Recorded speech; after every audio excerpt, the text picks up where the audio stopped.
Sa isang tahimik na bayan na tila walang bahid ng kaguluhan, unti-unting may namumuong tensyon na hindi inaasahan ng sinuman. Ang sentro ng lahat ng ito ay si Tata, isang dating hamak na tao na ngayon ay gumulantang sa lahat dahil sa kanyang pagbabago. Walang sinuman ang handa sa kanyang bagong anyo, lalong-lalo na si Francis at si Governor na matagal nang sanay sa pagiging nasa itaas ng lipunan. Ngunit ang tunay na sorpresa ay hindi lang ang pagbabago ni Tata, kundi pati ang tagumpay ng bahay inasal, ang maliit na negosyo na itinayo niya kasama si Ivana.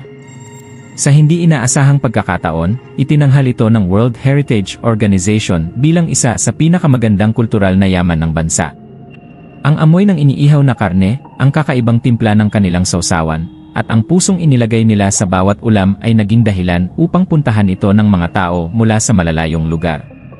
Ang dating tahimik na kainan ay ngayon ay dinarayo at pinupuri sa buong bansa, na nagbigay ng matinding dagok sa mga negosyo ni Governor. Ngunit kung may isang bagay na hindi matitiis ng makapangyarihan, ito ay ang malampasan sila ng iba. Hindi pumayag sina Venus at Vivian na hayaang lumaki ang impluwensya ni Tata. Para sa kanila, isa lang siyang hamak na langaw na pilit na nagpapanggap bilang hari ng mga hayop. Hindi nila maatim na ang isang dating walang halaga ay nagtagumpay ng higit pa sa kanila. Hindi ito maaaring mangyari, bulong ni Vivian habang nagmamasid sa bahay inasal mula sa loob ng kanyang mamahaling sasakyan.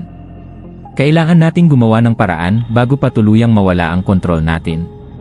Sa likod ng mga pader ng kapangyarihan, isang madilim na plano ang isinasagawa. Isang gabi, sa gitna ng masayang kasiyahan sa bahay inasal, naganap ang isang hindi inaasahang eksena. Dumating si Venus na may matalim na tingin at sa harap ng lahat, tinangka niyang sampalin si Tata. Ngunit sa gulat ng lahat, hindi lang ito nailagan ni Tata, nasangga niya ito ng may buong kumpiyansa at matibay na paninindigan. Hindi mo na ako kaya, Venus.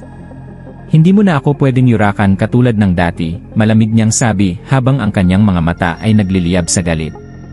Sa unang pagkakataon, naramdaman ni Venus ang tunay na takot. Hindi na ito ang dating Tata na kaya nilang tapak-tapakan. Ngunit hindi rito nagtatapos ang sigalot. Sa isang madilim na sulok ng bayan, nag-cruise ang landas ni Tata at Ivana kay James, isang dating kaibigan na ngayon ay tila isang anino ng kanyang dating sarili. Siya ay duguan, gutom, at tila may hinanakit na hindi niya kayang ipaliwanag. Nakatakas na siya ni.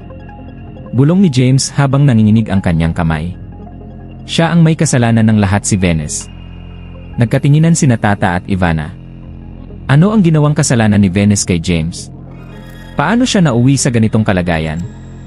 Alam nilang may itinatagong lihim na kailangang mabunyag, isang lihim na maaaring magpabagsak kay Venus. Napagdesisyonan nilang tuklasin ang katotohanan, ngunit batid nilang hindi ito magiging madali. Hindi nagtagal, nagsimula silang mag-imbestiga. Sa kanilang paghahanap ng sagot, natuklasan nila ang isang matandang kasambahay na dating nagtrabaho sa mansyon ni Venus. Sa takot, halos ayaw nitong magsalita, ngunit nang tiyakin ni Tata na ligtas ito, unti-unti siyang naglahad ng katotohanan. Noong bata pa si James, lagi siyang minamaltrato ni Venus.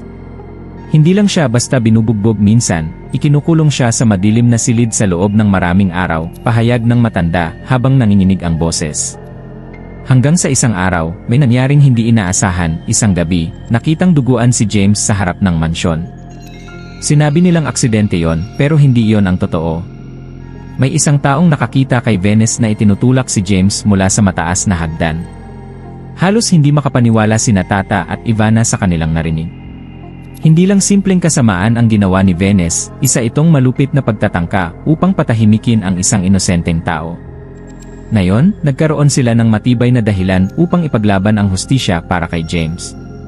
Ngunit hindi pa tapos ang kanilang laban.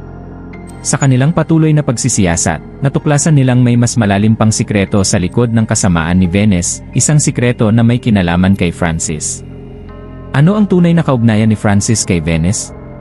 At bakit tila may hindi maipaliwanag na takot si Francis tuwing nababanggit ang pangalan ng babae? Sa susunod na kabanata, mas lalalim pa ang kanilang paghahanap ng sagot. Ngunit sa bawat hakbang na kanilang gagawin, isang panganib ang nag-aabang. Hindi na ito simpleng laban sa negosyo o yaman, ito ay isang laban para sa katotohanan at katarungan. Sa kabila ng sunod-sunod na kamalasan sa buhay ni Tata, ngayon na may tila bumaliktad ang kanyang kapalaran. Ang lahat ng kanyang paghihirap ay nagbunga ng tagumpay, at ngayon, isa na siyang kinikilalang personalidad sa larangan ng negosyo. Sa tulong niya, ang bahay inasal ni Ivana ay naging isa sa pinakamalalaking restaurant sa buong bansa, at kinilala pa ng World Heritage Organization bilang pinakamahusay na restaurant sa Pilipinas. Ngunit sa bawat tagumpay ay may kaakibat na inggit at galit. Si Venice, na dati umaasang siya ang tatanghalin bilang pinakamagaling sa industriya, ay hindi matanggap ang pagkatalo. Sa isang gabi ng engrandeng parangal, hindi napigilan ni Venice ang kanyang galit at nilapitan niya si Tata. "Parang langaw ka lang. Gagawin ang lahat makasampalang sa ibabaw ng kalabaw," matalim na sigaw ni Venice. At sa tindi ng kanyang galit, tinangka niyang sampalin si Tata. Ngunit bago pa man lumapat ang kanyang kamay, mabilis itong sinalag ni Tata. Nagulat si Venice. Hindi niya inaasahan na lalaban si Tata. Dati, tahimik at sunod-sunuran lamang ito, pero ngayon, nagbago na. Salamat kay Ivana, natutunan niyang lumaban at ipaglaban ang kanyang sarili. Samantala, sa hindi inaasahang pagkakataon, nag-cruise muli ang landas ni Tata at James. Sa isang madilim na eskinita, natagpuan ni Tata si James na duguan at hinang-hina. Agad niya itong tinulungan, ngunit naguluhan siya nang marinig ang mga sinabi ni James. "Babayaran mo to, Venice." "Hindi pa tayo tapos," bulong ni James habang nagdedeliryo. Nanlaki ang mata ni Tata. Ano ang koneksyon ni Venice kay James? Ano ang tinatago nilang lihim? Napansin ito ni Ivana, at dito niya naisip na may isang matinding sikreto na bumabalot kay Venice at Vivian. Habang sinusubukan nilang alamin ang katotohanan, unti-unting lumalabas ang isang nakagugulat na revelasyon, isang lihim na maaaring magpabagsak hindi lamang kay Venice, kundi pati na rin sa mga taong nagmamanipula sa likod ng kanilang negosyo. Sa kabilang banda, isang taong matagal nang may lihim na damdamin kay Tata ang nagdesisyong aminin ang kanyang nararamdaman. Si John Paul, na tahimik na minahal si Tata sa loob ng maraming taon, ay hindi na kayang itago ang kanyang nararamdaman. "Tata, matagal ko nang gustong sabihin to, mahal kita," bulong ni John Paul habang nakatingin ng diretsyo sa kanyang mga mata. Ngunit bago pa makasagot si Tata, biglang may isang anino ang lumitaw sa di kalayuan. Si Francis, ang taong may matinding damdamin rin kay Tata, ay nakamasid mula sa malayo. Nakita niyang magkayakap sina Tata at John Paul, at isang matinding sakit ang naramdaman niya sa kanyang puso. Habang nagaganap ang lahat ng ito, isang misteryosong lalaki ang lumitaw sa buhay ni Tata. Si Damian, isang negosyanteng may madilim na nakaraan, ay biglang nagpakita at nag-alok kay Tata ng isang hindi matanggihan na kasunduan. Ngunit may isang kondisyon, kailangan niyang bumalik sa kanyang nakaraan at alamin ang tunay na dahilan kung bakit siya iniwan ng kanyang pamilya noong bata pa siya. Habang hinahanap ni Tata ang sagot sa kanyang nakaraan, isang nakakakilabot na sikreto ang kanyang nadiskubre. Ang pamilyang nagpalaki sa kanya ay hindi ang kanyang tunay na pamilya. Isa siyang nawawalang tagapagmana ng isang makapangyarihang angkan na matagal nang inilihim sa kanya. Ang kanyang tunay na magulang ay brutal na pinatay, at ang mga taong nasa likod nito ay maaaring nasa paligid lang niya. Dahil sa revelasyong ito, lalong lumalim ang misteryo. Sino ang pumatay sa kanyang tunay na pamilya? Ano ang papel ni Venice at Vivian sa madilim na nakaraan ni Tata? At sino ang tunay niyang kakampi sa labanang ito? Ang lahat ay tila papunta na sa isang madilim na bangin ng paghihiganti, mga lihim, at pagtataksil. Ano ang tunay na koneksyon ni Venice, Vivian, at James? Ano ang lihim na maaaring magpabagsak sa kanila? At sino ang tunay na mamahalin ni Tata? Matapos ang sunod-sunod na pagsubok na hinarap ni Tata, tila nagbago ang ihip ng hangin. Ang dating payak at tahimik niyang buhay ay napalitan ng tagumpay ng maging business partner siya ni Ivana. Sa kanilang pagsasama, unti-unting umangat ang kanilang negosyo, hanggang sa sila ay kilalanin bilang mga pinakamatagumpay na negosyante sa industriya. Ngunit sa likod ng kinang ng kanilang tagumpay, may mga lihim na naghihintay lamang na mabunyad. Sa isang engrandeng pagtitipon, kung saan paparangalan ang bahay inasal ni Ivana at Tata, hindi makapaniwala si Venice na sila ang napili. Galit itong lumapit kay Tata, ngunit laking gulat niya nang bigla siyang sampalin nito. "Hindi mo na ako matatakot o mamaliitin pa, Venice. Hindi mo alam kung anong klaseng impyerno ang kayang gawin ng isang taong wala nang mawawala," malamig na sabi ni Tata. Napaatras si Venice, hindi inakalang magagawa yon ni Tata. Samantala, sa pag-uwi ni Tata at Ivana, isang hindi inaasahang pangyayari ang naganap. Sa madilim na kalsada, isang sasakyan ang biglang sumalpok sa kanila. Nang bumaba si Tata upang tingnan kung sino ang nakabangga, namutla siya nang makita si James, duguan ngunit may matalim na ngiti sa labi. Hindi pa tayo tapos, Tata, at lalo na kayo, Ivana, anya bago mawalan ng malay. Sa ospital, habang ginagamot si James, may isang misteryosong bisita ang dumating, si Tony Lavenis, ang itinuturing na pinakamalaking kaaway ni Tata. Oras na para magbayad kayo sa lahat ng kasalanan nyo, anito habang may hawak na isang folder. Binuksan ito ni Tata at nanlaki ang mata niya sa nakita, mga dokumentong nagpapatunay na si Ivana ay may kinalaman sa pagkawala ng kanyang ama maraming taon na ang nakalipas. Hindi totoo to, sigaw ni Ivana habang nanginginig. Ngunit bago pa siya makapagpaliwanag, isang putok ng baril ang umalingaw-ngaw. Napaatras si Tata at nang tingnan niya si James, bumagsak itong duguan sa sahig. Sa kanyang likuran, hawak ni Tony Vivian ang baril, nakangisi. Isa-isa ko kayong papatahimikin, anito. Nagkatinginan sina Tata at Ivana. Wala na silang ligtas. Ito na ang simula ng kanilang pinakamalupit na laban, isang laban na walang kasiguruhan kung sino ang mabubuhay sa dulo. Sa sumunod na araw, isang balita ang gumulantang sa lahat. Natagpuan ang isang bangkay sa loob ng isang abandonadong gusali. Isang misteryosong mensahe ang iniwan sa pader gamit ang dugo, simula pa lang ito. Habang hinahanap ng pulisya ang salarin, isang anino ang nagmamasid sa malayo. Isa itong tauhan ni Tony Lavenis, may hawak na cellphone at nakangiting nagpadala ng mensahe. Huwag kang kampante, Tata. May isa pang nagbabantay sa'yo. Samantala, si Ivana ay patuloy na iniimbestigahan ng pulisya. Dahan-dahan nang lumalabas ang kanyang mga lihim, mga transaksyon na hindi niya nais mabunyag, mga taong nawala nang hindi na natagpuan. Ngunit ang hindi niya inaasahan, may isang taong handang sumira sa kanya mula sa loob mismo ng kanyang negosyo. Sa isang lihim na pulong, isang taong hindi niya akalaing pagtataksilan siya ang lumapit kay Tony Lavenis. Gusto kong makita siyang bumagsak. Ngunit sino siya? Isa ba siya sa mga pinagkakatiwalaan ni Ivana? O may mas malalim pang dahilan kung bakit nais niyang ipagkanulo si Ivana?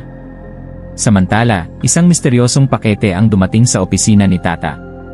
Nang buksan niya ito, tumambad ang isang lumang videotape at isang papel na may nakasulat na, "Panoorin mo kung gusto mong malaman ang katotohanan." Hindi mapakali si Tata habang pinapanood ang lumang footage, isang video ng isang bata na umiiyak habang hinahatak papalayo ng dalawang lalaking nakamaskara. Isa sa mga ito ay mukhang kakilala niya. Sa kabilang banda, si Ivana ay inatake sa loob ng kanyang mansyon. Isang grupo ng mga armadong lalaki ang pumasok at tinangkang dukutin siya. Sa huling sandali, may isang misteryosong tagapagligtas ang dumating at nakipaglaban sa mga ito. Nang matapos ang labanan, lumitaw mula sa dilim ang isang lalaking matagal nang nawala, ang kanyang dating kasintahan na inakala niyang patay na. "Hindi kita matitiis, Ivana. Pero gusto kong malaman ang totoo, sino ang traitor sa atin," anya habang hawak ang baril. Sa patuloy na paglalantad ng mga lihim, lalong lumalalim ang misteryo. Sino ang tunay na nasa likod ng lahat ng ito? At kanino sila dapat magtiwala? Isang bagong yugto ng taksil at paghihiganti ang magsisimula. Handa na ba sila sa darating na digmaan? Sa isang lungsod sa Pilipinas, dalawang restoran ang naglalaban para sa titulo ng pinakamahusay na kainan sa bayan, ang Bahay Inasal at ang Ula Delicia. Ang Ula Delicia ay pagmamay-ari ni Gobernador Sebastian Sir Gov Monteverde, isang makapangyarihang politiko na kilala sa kanyang pagiging ambisyoso. Sa kabila ng kanyang impluensya, unti-unting nawawala ang kliyente ng Ula Delicia dahil sa pag-usbong ng Bahay Inasal, isang bagong restoran na mabilis na sumikat. Si Tata ay isang dating empleyado ng Ula Delicia. Siya ay isang masipag at talentadong chef na nagtrabaho ng husto upang makilala sa industriya. Gayunpaman, dahil sa inggit at intriga sa loob ng Ula Delicia, napilitang umalis si Tata at naghanap ng ibang oportunidad. Sa kanyang pag-alis, natagpuan niya ang Bahay Inasal, isang maliit na restoran na nangangailangan ng tulong upang mapabuti ang kanilang serbisyo at pagkain. Sa pagpasok ni Tata sa Bahay Inasal, nagsimula ang pagbabago. Inilapat niya ang kanyang kaalaman at talento sa pagluluto, na nagresulta sa mga bagong putahe na agad na pumatok sa mga tao. Ang restoran ay naging tanyag hindi lamang sa masarap na pagkain, kundi pati na rin sa mahusay na serbisyo. Sunod-sunod ang mga parangal na natanggap ng Bahay Inasal, at ang mga tao ay pumipila upang makatikim ng kanilang mga inihahain. Si Venice ay anak ni Gobernador Monteverde at manager ng La Delicia. Sa kanyang desperasyon na maibalik ang dating kasikatan ng kanilang restoran, gumawa siya ng maruming taktika. Ninakaw niya ang mga recipe ng Bahay Inasal at inilabas ito sa publiko, umaasang mawawala ang interes ng mga tao sa kanilang kalaban. Nang malaman ito ni Ivana, may-ari ng Bahay Inasal, labis siyang nagalit. Ngunit sa halip na magpatinag, lalo pa nilang pinaghusay ang kanilang serbisyo at pagkain, sa tulong na rin ni Tata. Si Naiguapa ay isang matandang babae na itinuring ng ina ni Tata. Matapos ang isang matagal na pagkakasakit, siya ay gumaling at tumulong kay Tata sa pagbuo ng mga bagong resipe para sa restoran. Ang kanilang kolaborasyon ay nagbunga ng mas maraming parangal at pagkilala para sa Bahay Inasal. Isang araw, nagkaroon ng malaking pagtitipon kung saan pinarangalan ang iba't ibang restoran sa lungsod. Ang Bahay Inasal ang nakatanggap ng pinakamataas na pagkilala bilang pinakamahusay na restoran. Sa gitna ng selebrasyon, lumapit si Venice kay Tata, puno ng galit at inggit. Tinangka niyang saktan si Tata, ngunit matapang na hinarap siya nito at sinabi na hindi na siya muling magpapaapi. Sa patuloy na paghahanap ni Gobernador Monteverde sa kanyang nawawalang anak, natuklasan niya mula sa kanyang mga tauhan na si Tata ang kanyang tunay na anak. Ang revelasyong ito ay nagdulot ng matinding emosyon kay Monteverde, lalo na't ang kanyang sariling anak ay naging dahilan ng pag-angat ng kanilang kalaban. Sa kabila ng tagumpay ng Bahay Inasal, hindi pa rin natatapos ang mga pagsubok. Isang gabi, habang pauwi si Tata mula sa trabaho, siya ay tinangay ng mga hindi kilalang lalaki at ikinulong sa isang abandonadong bodega. Doon, nalaman niyang ang utak sa likod ng kanyang pagkidnap ay si Gobernador Monteverde mismo. Ang gobernador, sa kanyang desperasyon na makuha ang suporta ni Tata at maibalik ang kontrol sa industriya ng pagkain, ay nagbunyag ng kanilang tunay na relasyon bilang mag-ama. Sa kabila ng revelasyon, nag-alangan si Tata na tanggapin ang kanyang ama. Ang mga sugat ng nakaraan at ang mga pagtatangka ni Monteverde na pabagsakin ang Bahay Inasal ay sariwa pa rin sa kanyang alaala. Gayunpaman, sa kabila ng lahat, isang bahagi ng kanyang puso ang nagnanais na makilala ang kanyang tunay na pamilya. Habang nasa gitna ng emosyonal na kaguluhan, nalaman ni Tata na muling nagkasakit si Naiguapa. Ang kanyang kalagayan ay lumala at kinakailangan ng malaking halaga para sa kanyang gamutan. Sa kabila ng kanilang tagumpay, hindi sapat ang kanilang kita upang matustusan ang pangangailangan ni Naiguapa. Sa pagkakataong ito, muling lumapit si Gobernador Monteverde kay Tata. Inalok niya ng tulong pinansyal para sa gamutan ni Naiguapa kapalit ng pagsama ni Tata sa kanya at pagtalikod sa Bahay Inasal. Ang alok na ito ay naglagay kay Tata sa isang mahirap na sitwasyon, ang piliin ang kaligtasan ng kanyang itinuturing na ina o ang kanyang prinsipyo at mga kaibigan sa Bahay Inasal. Matapos ang masusing pag-isip, nagdesisyon si Tata na tanggapin ang alok ng kanyang ama, ngunit may kondisyon. Hindi siya tatalikod sa Bahay Inasal at mananatili siyang bahagi nito. Gagamitin niya ang tulong ng kanyang ama upang iligtas si Naiguapa, ngunit hindi niya isusuko ang kanyang mga pinaghirapan at ang mga taong naging pamilya niya. Sa desisyong ito ni Tata, natutunan ni Gobernador Monteverde ang tunay na kahulugan ng pamilya at pagmamahal. Unti-unti niyang tinanggap ang mga kaibigan at kasamahan ni Tata sa Bahay Inasal bilang bahagi ng kanyang pamilya. Ang kanyang pananaw sa buhay ay nagbago, at nagsimula siyang gumawa ng mga hakbang upang maitama ang kanyang mga pagkakamali. Sa huli, nagkasundo ang lahat. Si Venice ay humingi ng tawad kay Tata at sa buong Bahay Inasal sa kanyang mga nagawang kasalanan. Tinanggap nila ang kanyang paghingi ng tawad, at nagsimula silang magtulungan upang mapabuti ang industriya ng pagkain sa kanilang lungsod. Si Naiguapa ay gumaling sa kanyang karamdaman at malayo na ang narating ni Tata mula sa kanyang dating sarili, ang babaeng laging inaapi, minamaliit, at inuring walang halaga. Ngunit hindi na siya ang dating Tata ngayon, hindi na siya basta-basta kayang tapak-tapakan ni Numan.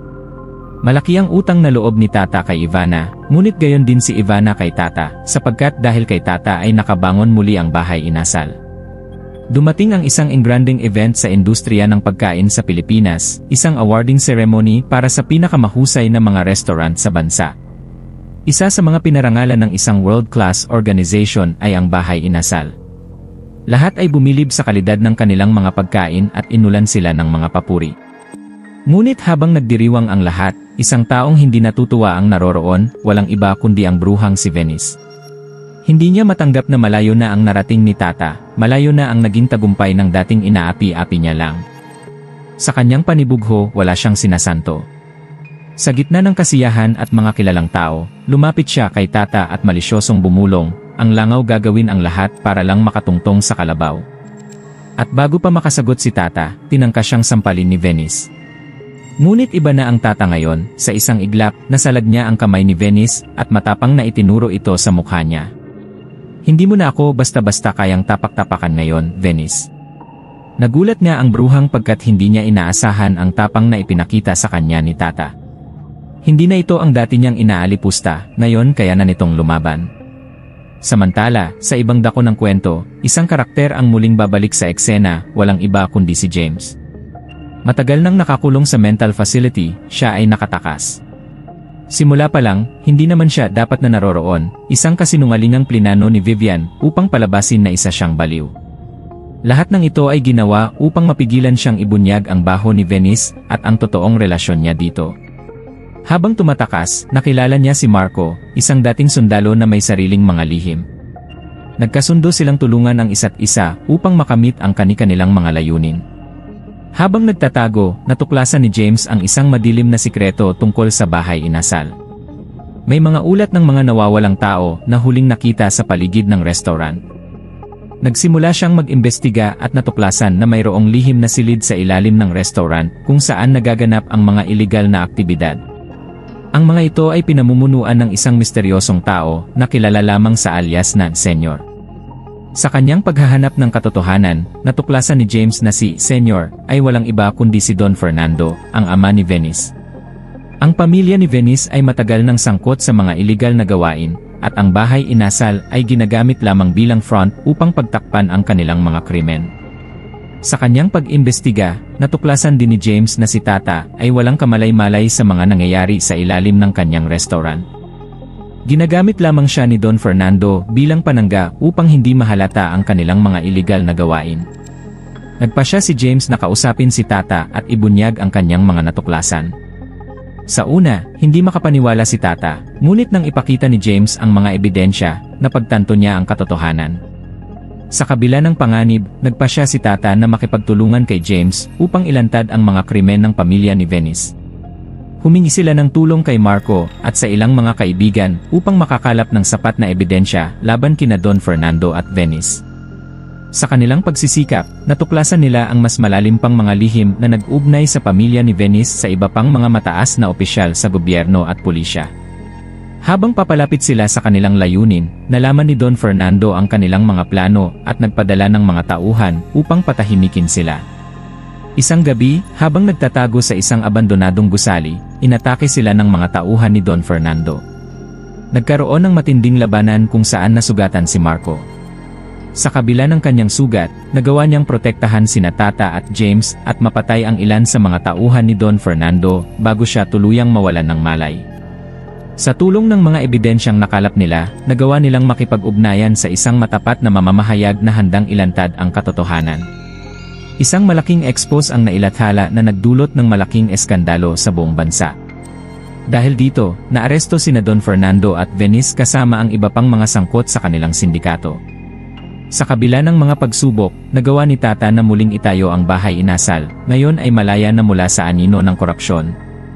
Si James naman ay nakahanap ng bagong layunin sa buhay at nagpasya na manatili sa bayan upang tulungan si Tata sa pagpapatakbo ng restaurant. Si Marco, matapos gumaling sa kanyang mga sugat, ay nagpasya na magsimula ng bagong buhay kasama ang mga bagong kaibigan na kanyang natagpuan. Ang kanilang kwento ay naging inspirasyon sa marami, patunay na sa kabila ng mga pagsubok at panganib, ang katotohanan at katarungan ay magwawagi pa rin sa huli. Habang desperadong tumatakas, pilit hinahanap ni James ang paraan upang mailantad ang katotohanan. Ngunit sa kasawiang palad, isang sasakyan ang biglang bumangga sa kanya.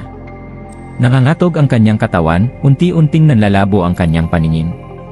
Bago siya mawalan ng malay, naaninag niyang may isang anino sa harapan niya. Sa kanyang mahina at paputol-putol na tinig, binulong niya, "Hindi pa tayo tapos, Venice, pagbabayaran mo ang lahat ng kasalanan mo . Ang nagmamaneho ng sasakyan ay walang iba kundi si Tata. Nang marinig niya ang mga huling salita ni James bago ito nawalan ng malay, nagsimulang bumalot ang takot sa kanyang puso. Ano ang ibig sabihin ng mga salitang iyon? Bakit tila may isang madilim na sikreto na bumabalot kay Venice? Hindi siya makatulog ng gabing iyon at agad niyang ibinahagi ang narinig kay Ivana. Doon na nila sinimulang paghinalaan na may isang malalim na sikreto na matagal nang tinatago ni Venice, isang lihim na maaaring may kinalaman kay James at sa kanilang nakaraan. Habang lumalalim ang gabi, may isa pang pusong naglalaban sa sariling damdamin. Sa wakas, nagkalakas ng loob si John Paul na ipagtapat ang kanyang matagal nang itinatagong nararamdaman para sa kababatang si Tata. Tata, hindi mo ba napapansin? Matagal na kitang mahal. Napatingin si Tata kay John Paul. Hindi niya alam kung ano ang isasagot. Ngunit sa halip na magsalita, niyakap niya ito, isang yakap ng pasasalamat at pagpapahalaga. Hindi nila alam, may isang pares ng mata na tahimik na nakamasid sa kanila. Nandoon siya upang sana'y kausapin si Tata at humingi ng tawad sa lahat ng maling paratang niya kay Ilongga at sa pamilya nito. Ngunit ang bumungad sa kanya ay ang tagpong hindi niya inaasahan, ang yakap ni Tata at John Paul. Isang matinding kirot ang sumaksak sa kanyang dibdib. Alam niyang wala siyang karapatan dahil kasal pa rin siya kay Venice. Ngunit bakit siya nakakaramdam ng matinding selos? Samantala, sa isang lihim na lugar, isang lalaking may suot na itim na guwantes ang maingat na nakamasid sa isang kumpol ng mga dokumento at mga larawan. May isang litrato doon na kinuha ng patago, si Venice, may kasamang isang hindi kilalang lalaki, sa isang lumang motel. May isang sulat sa ilalim nito. Pag nagising si James, katapusan mo na. Ilang araw lang ang lumipas, muling nagkamalay si James. Unti-unti niyang nabawi ang kanyang lakas, at kasabay nito, ang pagbabalik ng kanyang mga alaala. Mawawala na rin ang epekto ng mga gamot na palihim na ipinainom sa kanya sa mental facility. Sa kanyang pagbabalik, isa lang ang nasa isip niya, ilantad ang katotohanan. Ngunit hindi niya alam na may isang taong nagmamanman sa bawat kilos niya. Isang anino mula sa kanyang nakaraan, isang taong hindi niya inakalang may galit pala sa kanya nang higit pa sa lahat. At sa unang pagkakataon, nagparamdam na ito. Isang text message ang natanggap ni James mula sa isang hindi kilalang numero. Kung gusto mong malaman ang buong katotohanan, puntahan mo ako sa lumang simbahan sa gilid ng bangin. Mag-isa ka lang. Huwag mong subukang magsama ng iba kung ayaw mong may mamatay ulit. Nanginig ang kamay ni James habang hawak ang kanyang telepono. Ang kanyang puso ay bumilis ng bumilis. May isang madilim na sikreto ang naghihintay sa kanya. At sa gabing iyon, may isang buhay na muling mawawala. Isang misteryosong pagbubunyag. Habang patuloy na naghahanap ng kasagutan, hindi inakala ni James na ang kanyang pagsunod sa mensaheng natanggap ay maglalagay sa kanya sa mas malaking panganib. Sa kanyang pagdating sa lumang simbahan, naramdaman niya ang malamig na hangin na bumalot sa kanyang katawan. Ang paligid ay tahimik, masyadong tahimik. Dumating ka rin, isang malamig na tinig ang narinig niya mula sa anino sa loob ng simbahan. Mula sa dilim, lumitaw si Venice. Ngunit may kasama siya, isang lalaki na may suot na itim, may hawak na baril na nakatutok kay James. Hindi mo talaga alam, hindi ba, ani Venice, may mapait na ngiti sa kanyang labi. Ang buong buhay mo ay isang kasinungalingan, James. At ngayon, oras na para malaman mo ang lahat. Napakurap si James. Ano ang pinagsasabi mo? Lumapit si Venice at inilabas ang isang papel mula sa kanyang bulsa. Ibinato niya ito sa harap ni James. Nang tinignan niya ito, nanlaki ang kanyang mga mata. At doon niya natuklasan ang isang katotohanang hindi niya kailanman inakala. Siya at ang taong nasa likod ng mga trahedyang ito ay magkapatid. James, matagal ka nang niloko. Ang mga taong pinagkatiwalaan mo ang pamilya mo silang lahat ay may itinatagong lihim sa iyo. At ang sikreto ko, ako ang tunay mong kapatid. Naghalo ang galit, pagtataka, at takot sa kanyang puso. Paano ito nangyari? At bakit kailangang itago sa kanya ang katotohanan ito? Ngunit bago pa siya makasagot, isang putok ng baril ang umalingaw-ngaw sa buong simbahan. At sa isang iglap, bumagsak si James, dumudugo sa sahig. Habang nagkakagulo, isang figura ang lumitaw mula sa likuran, si Tata, hawak ang isang baril, nanginginig ang kamay. Tama na ang kasinungalingan, sigaw niya habang tumutulo ang luha sa kanyang mga mata. Nagsimula nang magbunyag ang buong katotohanan. Ngunit sa dilim ng kanilang nakaraan, may isa pang lihim na hindi pa lumalabas. At maaaring ito na ang pinakamapanganib sa lahat. Napakarami na talagang magandang pangyayari sa buhay ni Tata ngayon, buhat ng pagkalugmok niya dahil sa mga sunod-sunod na dagok sa kanyang buhay. Tama nga ang sinabi ni Ningning na kapag sunod-sunod ang kamalasan, pagkatapos daw ay sunod-sunod na rin ang swerteng paparating. Mula sa pagkakadapa nila ni Ivana, sabay silang bumangon at tinalo ang mortal nilang kaaway, walang iba kundi si Venice. Matapos ngang ipakilala ni Ivana si Tata bilang bagong head chef ng bahay inasal, naging dahilan ito ng pagdagsa ng customer sa kanilang resto. Labis ang pagkagulat ni Sir Gov sa nakitang pagbabago kay Tata, mula sa postura hanggang sa pagsasalita, hindi na siya makilala. At dahil sa mga recipe ni Tata, tuluyang natalo ng bahay inasal ang Kuya Joel's Inasal ng mga Palma sa isang prestihiyosong event na dinaluhan ng may-ari ng iba't ibang restaurant sa buong Pilipinas. Special mention ang bahay inasal dahil sa pagkilalang iginawad sa kanila ng World Heritage Organization, isang napakalaking karangalan. Pero habang abala ang lahat sa pagdiriwang, isang matinding eksena ang naganap. Hindi matanggap ni Venice ang pagkatalo at tila isang demonyong nilamon ng inggit. Si Vivian, ang matalik niyang kaalyado, ay nakikitang may inilalagay sa baso ng inumin ni Tata, isang mapanlinlang na patibong. Ngunit sa isang iglap, biglang dumating si Ningning at tinabig ang baso bago pa ito mainom ni Tata. Nabuhos ang lason sa sahig at doon nagsimula ang sigawan. "Huwag kang magpakasigurado, Tata. Hindi ka forever na nasa taas," sigaw ni Venice habang nanginginig sa galit. Sa halip na magpatinag, lumapit si Tata at bumulong kay Venice, walang hindi nagagawa ang langaw para lang makatungtong sa kalabaw. Pero mas nakakahiya kung ang kalabaw mismo ang bumababa para lang sumayaw kasama ang langaw. Nagpanting ang tenga ni Venice. Sa labis na pagkagalit, akmang sasampalin niya si Tata, ngunit nasalag ito ng ating bida. Isang iglap lang, biglang may sumabog na tunog, bang! May bumulagta sa gitna ng engrandeng okasyon. Si Vivian. Nasa kamay niya ang isang baril na hindi sinasadyang pumutok ng matabig ito sa awayan.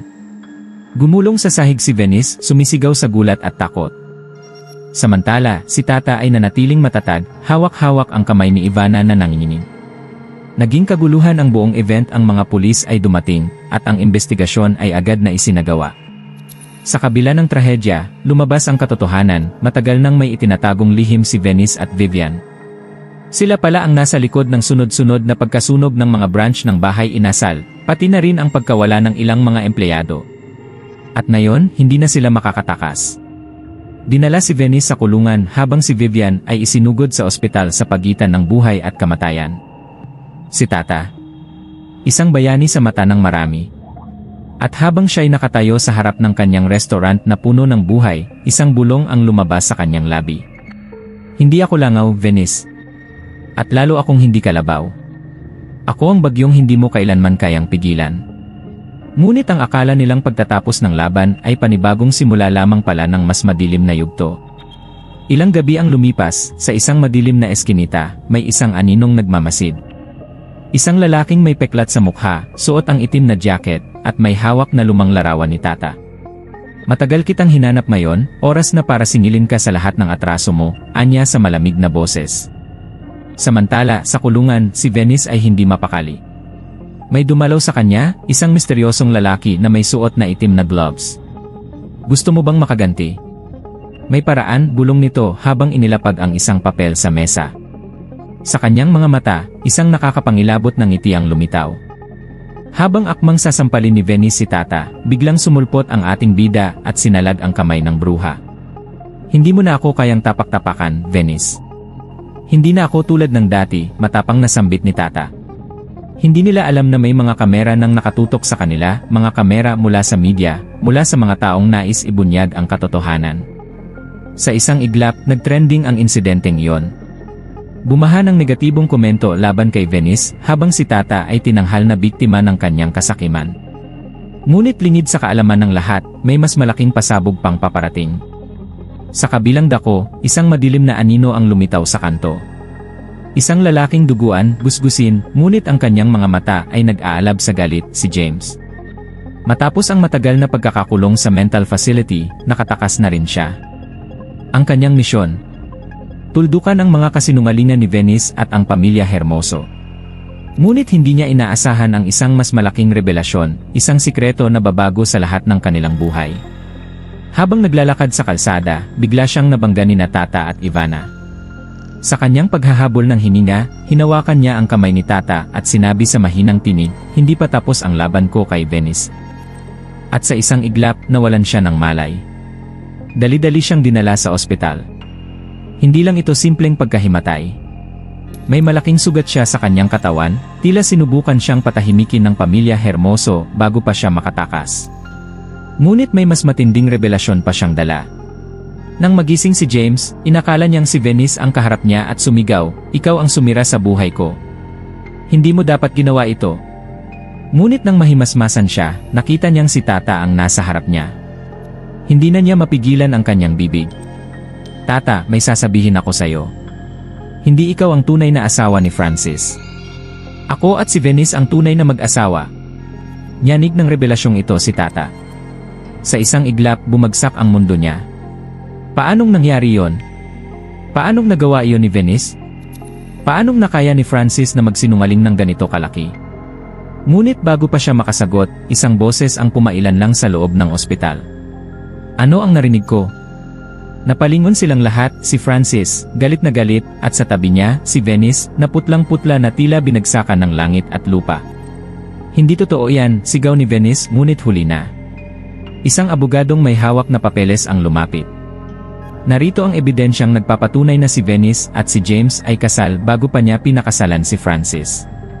Sa makatuwid, walang bisa ang kasal niyong dalawa. Walang nagawa si Francis kundi ang maglakad palayo, ngunit bago pa siya makalabas, tinawag siya ni Tata. "Francis, anong gagawin mo ngayon?" Sa isang iglap, hinarap siya ng lalaki at sinabing, "Ibabalik ko ang lahat ng nawala sa'yo, Tata. Hindi na kita pipigilan. Mahal kita." Ngunit hindi natapos doon ang drama. Sa kabilang banda, si John Paul, ang matalik na kaibigan ni Tata, sa wakas ay naglakas loob ng aminin ang kanyang nararamdaman. "Tata, mahal kita. Matagal ko nang itinago ito, pero hindi ko na kayang itago pa." Napaluha si Tata. Alam niyang masasaktan si John Paul sa sagot niya, pero hindi niya maaaring paasahin ito. "John Paul, mahal din kita bilang kaibigan." Isang matalim na sakit ang tumarak sa puso ni John Paul, ngunit tinanggap niya ito. Alam niyang hindi niya maaaring pilitin si Tata na suklian ang nararamdaman niya. Ngunit habang papalayo siya, may nakita siyang isang eksena na nagpalito sa kanya, si Francis at si Tata, nagyakapan. Hindi niya maintindihan kung bakit sumakit ang kanyang dibdib sa nakikita niya. Samantala, si Venice, alam niyang wala na siyang matatakbuhan. Alam niyang ang lahat ng kasinungalingan niya ay naglaho na tulad ng usok. Ngunit hindi niya hahayaang matalo siya ng ganito. Habang naglalakad palabas ng ospital, may isang misteryosong lalaki ang lumapit sa kanya. "Venice, gusto mo bang bumangon mula sa pagkakabagsak mo? Alam kong gusto mong makaganti. May paraan tayo para bumawi." Nagkislapan ang mga mata ni Venice.